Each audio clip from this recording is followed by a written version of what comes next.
నమస్తే. తెలంగాణలో బీఆర్ఎస్ పార్టీలో ఉన్నటువంటి ముఖ్యమైనటువంటి నేతలంతా పార్టీని వీడేందుకు సిద్ధమయ్యారు. ఇలాంటి సందర్భంలో చాలా కీలకమైనటువంటి పరిణామాలు ప్రతిరోజు చోటు చేసుకుంటున్నాయి. ఇప్పటికే బీఆర్ఎస్ పార్టీ పరిస్థితి అయోమయంగా, గందరగోళంగా మారింది. ఇలాంటి క్రమంలో తాజాగా మాజీ ముఖ్యమంత్రి కేసీఆర్ కుమార్తె కవిత అరెస్టు అంశం కూడా ఒక తీవ్రమైనటువంటి చర్చగా మారింది.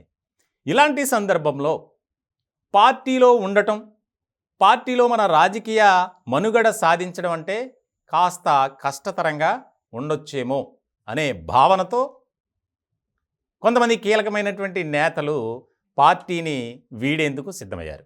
ఇలాంటి సందర్భంలో మనం చూస్తున్నాం. తెలంగాణలో ప్రభుత్వం మారిన తర్వాత, కాంగ్రెస్ పార్టీ అధికారంలోకి వచ్చిన తర్వాత ఎంతమంది పార్టీని వీడారనేది మనం చూసాం. ఇట్లాంటి సందర్భంలో తాజాగా బీఎస్పీ రాష్ట్ర chief RS Praveen Kumar BRS పార్టీలో చేరారు. ఆ సందర్భంగా కేసీఆర్ కొన్ని కీలకమైనటువంటి వ్యాఖ్యలు చేశారు. తెలంగాణ రాష్ట్ర ప్రజల ప్రయోజనాల కోసం ఎంతో కష్టపడ్డాను, నా ప్రాణాలను అర్పించడానికి కూడా సిద్ధమయ్యా. ఇలాంటి సందర్భంలో పార్టీని విడిచిపెట్టే వారిని మనం పట్టించుకోవాల్సిన అవసరం లేదు, వారే మళ్ళీ తిరిగి మన పార్టీలోకి వస్తారు. అలాగే పార్టీకి ఉన్నటువంటి సిద్ధాంతాలు, పార్టీలో ఉన్నటువంటి నాయకత్వపు లక్షణాలను కాదని వెళ్ళిన వారిని లైట్ తీసుకోండి అని చెప్పి ఒక దిశ నిర్దేశం చేశారు.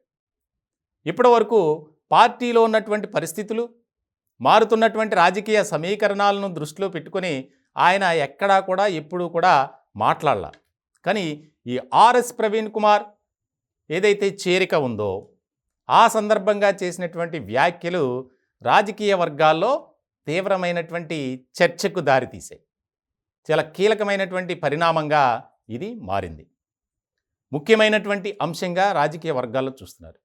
త్వరలో జరగబోయే 17 పార్లమెంటు స్థానాలకు సంబంధించి ఎన్నికలు, ముఖ్యంగా అభ్యర్థుల ఎంపిక విషయంలో కూడా ఒక అయోమయ పరిస్థితి ఉంది గులాబీ బాస్కి. ఎవరు కూడా పోటీ చేయటానికి అంతగా ముందుకు రావట్లేదు. ఇలాంటి సందర్భంలో కేసీఆర్పై ముప్పేట దాడి, అరెస్టులు, కేసులు, బీఆర్ఎస్ నేతలు జైలుకి వెళ్ళటం, వారిపై కేసులు నమోదు కావటం, తెలంగాణ వ్యాప్తంగా భూ వివాదాలు, భూ కబ్జాల కేసుల్లో గులాబీ నేతల ఇన్వాల్వ్మెంటు, ఇట్లాంటి సందర్భంలో చాలా కీలకంగా మారాయి కేసీఆర్ వ్యాఖ్యలు. ఎవ్వరూ కూడా పట్టించుకోవాల్సిన అవసరం లేదు, వాళ్ళంతా మనోళ్ళు కాదు, మనల్ని కాదని వెళ్ళిన వారిని మనం పట్టించుకోవాల్సిన అవసరం అయితే లేదు.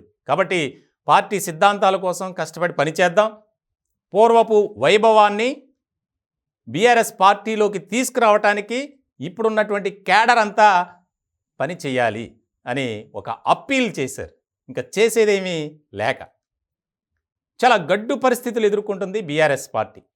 సో ఇలాంటి సందర్భంలో కేసీఆర్ వ్యాఖ్యలు ఒక రకమైనటువంటి ఆసక్తి కలిగించే అంశంగా మారాయి.